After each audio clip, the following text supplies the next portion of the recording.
जय हिंद दोस्तों। चलिए आज शुरू करते हैं। आज का हम लोग का अगला पहला प्रश्न, हर घर दस्तक अभियान का संबंध किससे है? तो यह संबंध जो है सो टीकाकरण से है। यह कोरोना के समय में जो टीका हम लोग को लग रहा था उससे संबंधित है। जैसे देखते हैं हम लोग, वैक्सीन इंश्योर्ड लाइफ सिक्योर्ड, हर घर दस्तक 3 से लेकर के 30 नवंबर 2021 तक इसकी शुरुआत की गई थी टीकाकरण का, जिसका श्लोक था हर घर दस्तक। अगला प्रश्न है, तेंजिंग नोर्गे राष्ट्रीय साहसिक पुरस्कार 2020 के लिए किस एक पर्वतारोही को चुना गया है? तो वह जो पर्वतारोही थी उनका नाम था प्रियंका मोहिते। यह महाराष्ट्र की हैं और नेपाल की एक पर्वत श्रेणी है अन्नपूर्णा, जो विश्व की 10वीं सबसे ऊंची चोटी है। उसी वहीं पे वो चढ़ी थी, इसीलिए उनको यह पुरस्कार दिया गया था। देखिए यही है वो। और तेंजिंग नोर्गे राष्ट्रीय साहसिक पुरस्कार, यह है पुरस्कार। आपको दिख रहा होगा कि पर्वत पर चढ़ने वाला जो होता है वही लेकर के उसका ये पुरस्कार का वो अवार्ड बनाया गया है। अगला प्रश्न देखते हैं, भारत ने किस टॉय ट्रेन के लोगों को अपने बौद्धिक संपदा के रूप में पंजीकृत किया? तो टॉय ट्रेन हम लोग जानते हैं कि भारत में सिर्फ 3 है। उसमें एक टॉय ट्रेन कौन सा है? तो वो है एक दार्जिलिंग वाला, दार्जिलिंग टॉय ट्रेन। या अंग्रेज लोग बनाए थे वो भी अपने अपने लिए, क्योंकि अंग्रेज लोग जो थे ठंडे प्रदेश के लोग थे और यहाँ आए तो पश्चिम बंगाल में तो ठंडे उतनी पड़ती नहीं है, तो वो लोग टॉय ट्रेन बनाए थे जिसके माध्यम से बड़े बड़े अधिकारी अफसर लोग जो भी होते थे 10-20 आदमी उस पर जाकर टॉय ट्रेन से जाकर के दार्जिलिंग रहते थे और फिर वहाँ ठंडे के समय में, गर्मी के समय में वहाँ रहते थे, ठंडे के समय में फिर वापस चले जाते थे। तो यही बनाया गया था। यह न्यू जलपाईगुड़ी से दार्जिलिंग 88 किलोमीटर के आसपास बनाया गया था और यह 1889 से 1891 के बीच यह बनाया गया था टॉय ट्रेन। अगला प्रश्न देखते हैं। देखिए, Darjeeling toy train logos registered in intellectual property by India. अगला प्रश्न है, शिल्प और लोक कला श्रेणी के अंतर्गत यूनेस्को ने क्रिएटिव सिटीज नेटवर्क 2021 में भारत के किस शहर को शामिल किया है? तो यह जो है तो शामिल किया गया है किसको? तो यह शामिल किया गया है श्रीनगर जम्मू एंड कश्मीर को। अभी आजकल जो जब से जम्मू कश्मीर नया केंद्र शासित प्रदेश बना है तब से इस पर काफ़ी बल दिया जा रहा है। और देखिए, Srinagar now in UNESCO creative cities list. हम लोग जानते हैं जैसे श्रीनगर में, जम्मू में क्या है कि रेशम के बहुत सारे शॉल बनते हैं, पश्मीना शॉल भी बनते हैं।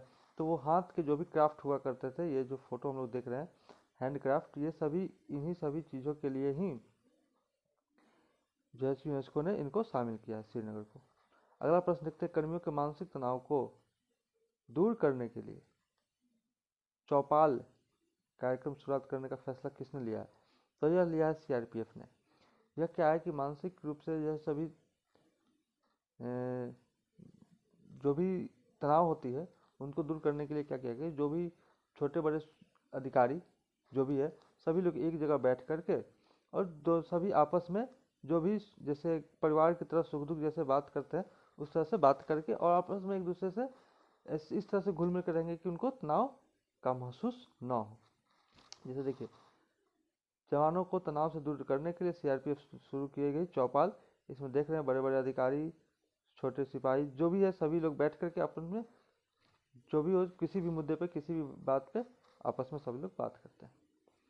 चलिए अगला प्रश्न है, अंतर्राष्ट्रीय सौर गठबंधन आईएसए का 101वां सदस्य कौन बना है?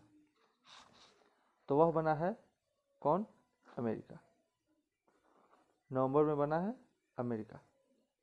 देखिए, US become 101 member country of International Solar Alliance. Sunrise over Ayodhya National Hood in over time नामक पुस्तक के लेखक कौन है? तो यह है सलमान सुखी साहब। इन्होंने एक लाइन लिखी थी, इसमें हिंदू और हिंदू तो अलग है, इसी बात को लेकर के काफ़ी सुर्खियों में थे। देखिए यही है सलमान सुखी साहब, Ayodhya, sunrise over Ayodhya.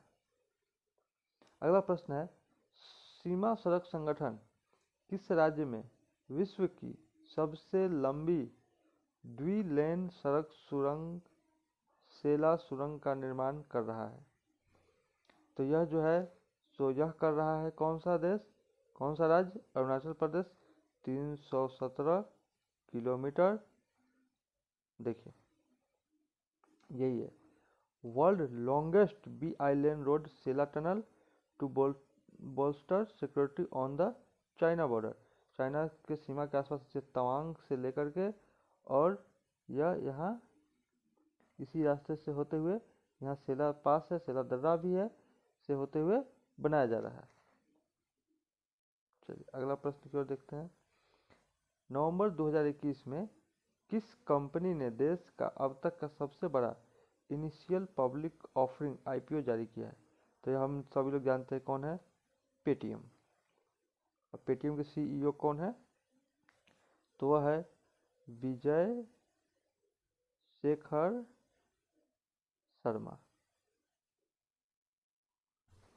Paytm is going on to live with the biggest IPO in India, 18,300 crore issue size. अगला प्रश्न है, नवंबर 2021 में भारत और किस देश के बीच सैन्य अभ्यास शक्ति 2021 का छठा संस्करण आयोजित किया जा रहा है? तो यह है हम लोग का फ्रांस देश। ठीक, देखिए लिखा India France joint military exercise शक्ति 2021। Oh sorry.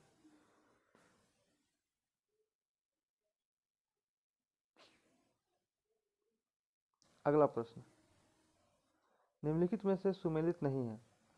तो निम्नलिखित में से कौन सुमेलित नहीं है? देखिए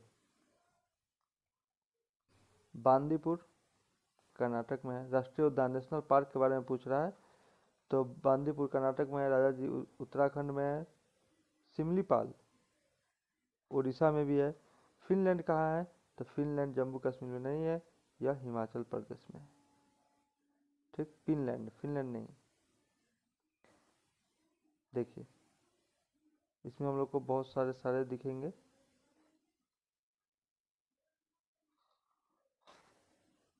देखिए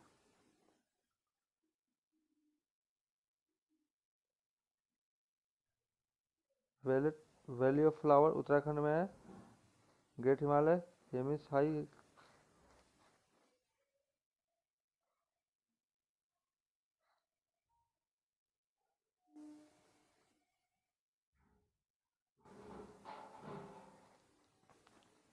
चलिए सॉरी। नेक्स्ट प्रश्न, नंदी हिल्स। चलिए अभी अगला प्रश्न है, नंदी हिल्स किस शहर के पास स्थित है? तो यह जो है सो कौन सा शहर है? तो हम लोग जानते हैं गंग वंश के शासकों ने इसको बसाया था, और यह गंग वंश के शासक, और यह कहाँ के शासक थे? तो यह थे कर्नाटक के, गंग वंश के शासक थे। यह कहाँ पे है? कर्नाटक। तो कर्नाटक का क्षेत्र कौन सा? हम जानते हैं बेंगलुरु, यही वो क्षेत्र है। चलिए अगला प्रश्न है, भू स्थिर उपग्रह घूमता है, भू स्थिर उपग्रह घूमता है। तो यह जो घूमता है सो पृथ्वी के साथ साथ घूमता है। इसकी ऊंचाई क्या होती है? स्थिर रहती है, स्थिर ऊंचाई पर घूमती है। देखिए 9,000, यह जो है सो 9,000 से लेकर 36,000 मीटर की दूरी इसकी रहती है, और यह पृथ्वी के साथ ही यह भी सैटेलाइट घूमते रहता है। अगला प्रश्न है पर्वत स्थानीय पौने और देश। तो कौन सी पौनी किस देश में बहती है, इसके बारे में है। तो देखिए चिनूक जो है, यह चिनूक जो बहती है यूएसए में, संयुक्त राज्य अमेरिका में। फान यह जो है सो यह बहती है स्विट्जरलैंड में। ब्रिक फ्लंडर यह जो बहती है यह ऑस्ट्रेलिया में। और चिली जो है यह बहती है ट्यूनीशिया में। तो इसका सही उत्तर क्या हो जाएगा? ए का 2, बी का 1, सी का 4, डी का 3। इसका सही उत्तर हो जाएगा ये। देखिए देखिए चिनूक यूएसए में, फान स्विट्जरलैंड, चिली ट्यूनेशिया और ब्रिक फ्लिंडर ऑस्ट्रेलिया। अगला प्रश्न है, यूरोप का गर्म कंबल उपनाम से किस जलधारा को जानते हैं? तो यह है, हम सभी जानते हैं, गल्फ स्ट्रीम है। इसी को गर्म जलधारा है और इसी को हम यूरोप का कंबल के उपनाम से जानते हैं। देखते हैं जरा इसके बारे में। तो ये देखिए, यह जब हवा चलती है तो यहाँ पर आने के बाद यह 2 भागों में विभक्त होती है, 2 भाग में विभक्त होती है। फिर यह एक होकर के जब बहती है तो आगे जाके 4 भागों में विभक्त होती है। और यह जो है पूरे यूरोप के गर्म जलधारा है। और यह जो है जब गर्म जलधारा जब यूरोप में आती है तो यह पूरे यूरोप के एरिया को, इधर के एरिया को पूरा गर्म कर देती है। इसलिए इसको क्या बोलते हैं? यूरोप का गर्म कंबल। ठीक है, चलिए अगला देखते हैं। माओरी किस देश की जनजाति है? माओरी किस देश की जनजाति है? तो यह जो जनजाति है कहाँ की है? न्यूजीलैंड की। देखिए यहाँ पे कुछ दिन पहले प्रणब मुखर्जी हमारे देश के जो पूर्व राष्ट्रपति थे वो गए थे। बॉक्साइट अयस्क निम्न में से किस मृदा में मिलते हैं? तो बॉक्साइट अयस्क जब भी मिलते हैं तो वह लेटेराइट में मिलते हैं। देखिए लेटेराइट मिट्टी में लग रहा है जैसे सेम जैसा। चलिए अगला प्रश्न देखते हैं। जौनसार, बुक्सा, भोटिया, थारू जनजातियाँ निम्नलिखित में से किस राज्य में मिलती है? तो यह सभी जनजातियाँ जो है सो मिलती है हम लोग को उत्तराखंड में। ठीक, थारू आपको बिहार यूपी में मिल जाएगा, लेकिन यह जो है सो जब भी मिलेगा तो वो यह चारों उत्तराखंड में मिल जाएगा। अगला प्रश्न देखते हैं। देखिए जौनसार, बुक्सा, थारू और ये भोटिया, ये सभी क्या है? यह सभी जो भी आप देख रहे हैं ये सभी पहाड़ियों के आसपास रहने वाले हैं जनजाति। भारत की सबसे लंबी सुरंग चेनानी नासरी किस राजमार्ग पर स्थित है? तो यह जो है NH-44 भारत की सबसे लंबी। देखिए राष्ट्रीय राजमार्ग NH-44 पर स्थित यह सुरंग श्यामा प्रसाद मुखर्जी के नाम पर होगी, चेनानी नासरी सुरंग। ये देखिए चेनानी है, ये नासरी है, 9.2 किलोमीटर है। जम्मू है, कटरा है, उधमपुर है, वैष्णो देवी का एरिया है। और यही जो एरिया है ना, यहीं पर यह बनाया जा रहा है सुरंग। अगला प्रश्न है, Hindustan mission tools limited HMT किस देश के सहयोग से भारत में स्थापित हुआ है? तो यह है कौन सा देश? स्विट्जरलैंड।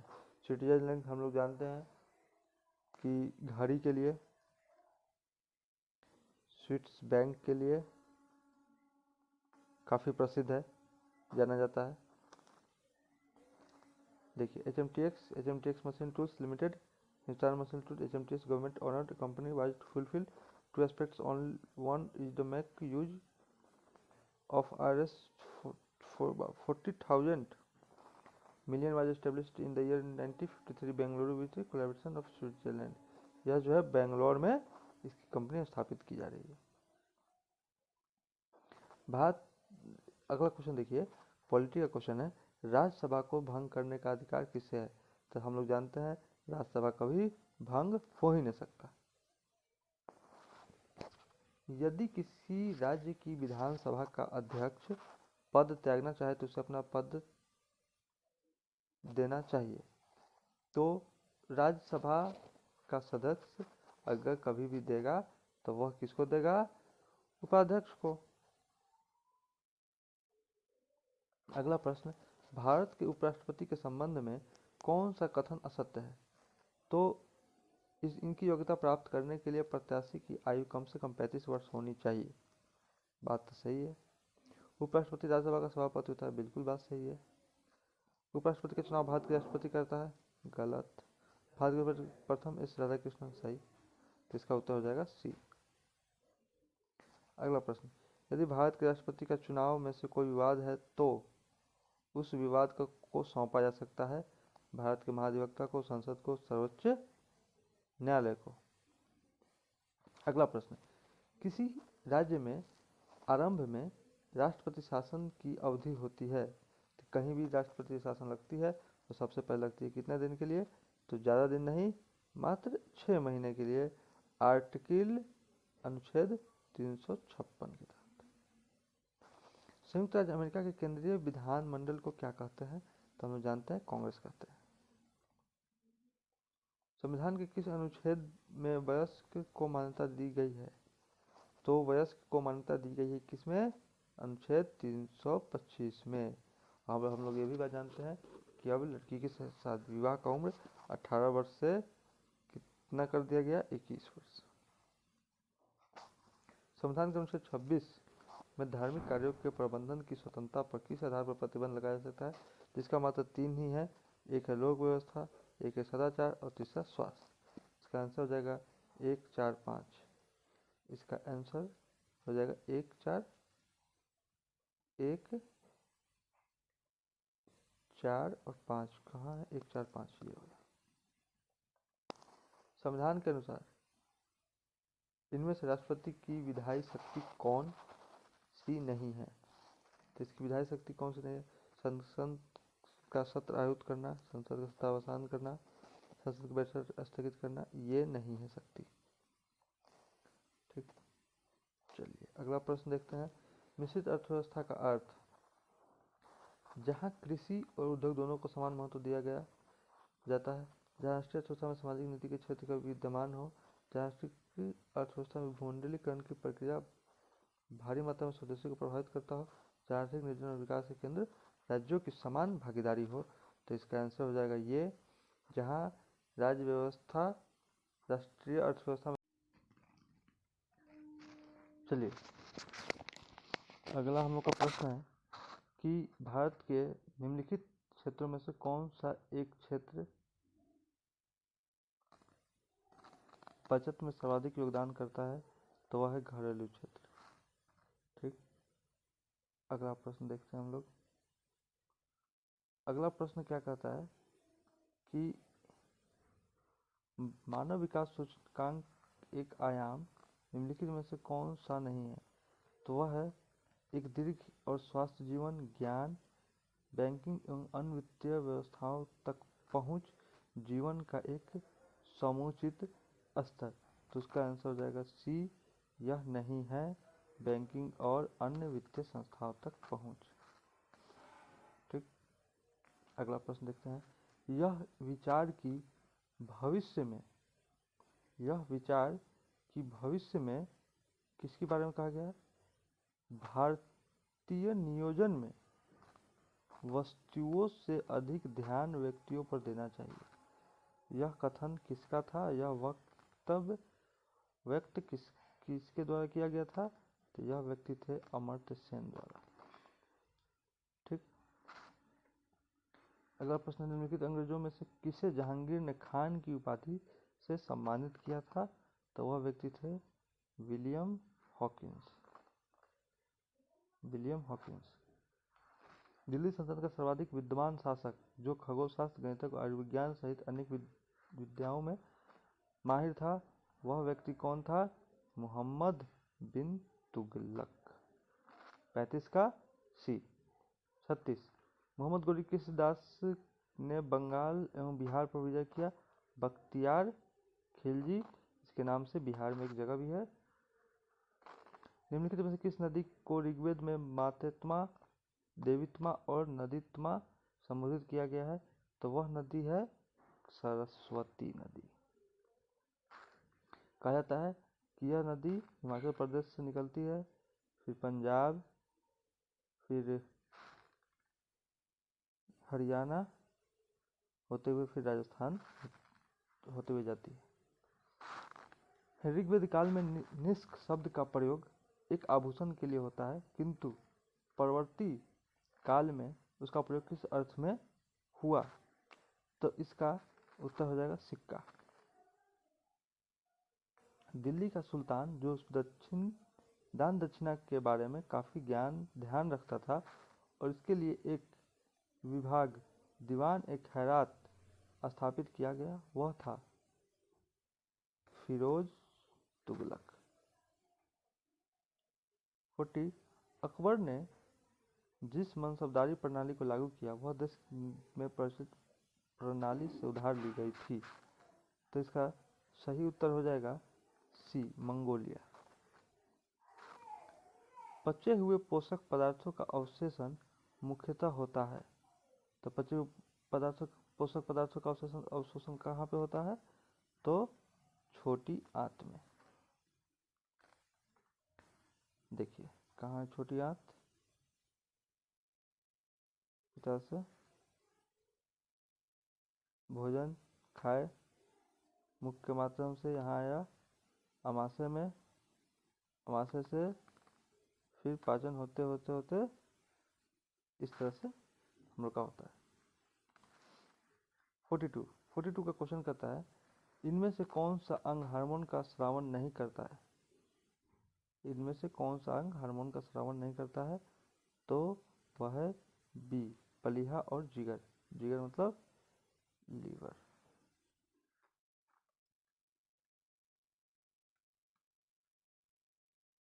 देखिए ये है लीवर। चलिए अगला प्रश्न देखते हैं। रासायनिक रूप से इंसुलिन होता है। इंसुलिन क्या होता है? तो यह एक प्रोटीन होता है। मानव त्वचा का रंग बनता है किससे? मानव त्वचा का रंग किससे बनता है? डी, मेलनिन से। हीमोग्लोबिन से रंग ब्लड का कलर आता है। बढ़े हुए हृदय की बढ़ी हुई धड़कन को सामान्य स्तर तक लाने में कौन सा हार्मोन सहायता करता है? तो वह नॉर एड्रेनलिन।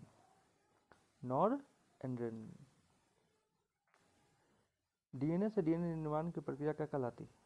तो डीएनए से डीएनए की रिपब्लिकेशन। अगला प्रश्न, यूरिया किसके विघटन के उत्पाद से बनता है? यूरिया किसके विघटन के उत्पाद से बनता है? तो ऑप्शन है विटामिन, वसीय अम्ल, ग्लूकोज, अमीनो अम्ल। तो इसका सही उत्तर क्या हो जाएगा? अमीनो अम्ल। अगला प्रश्न है, रक्त वर्ग ओ के रोगी को किस वर्ग के दाता रक्त दे सकते हैं? जो पूछ रहा है किस वर्ग के दाता रक्त दे सकते हैं, तो इसका उत्तर हो जाएगा केवल ओ। अगला प्रश्न, शुगर या यीस्ट द्वारा किण्वीकरण करने पर कौन सा उत्पाद प्राप्त होता है? तो इसका उत्तर हो जाएगा एथिल एल्कोहल। चाय में उत्तेजक गुण इसमें उपस्थित किस एल्कोलाइड के कारण होता है? तो वो है कैफीन।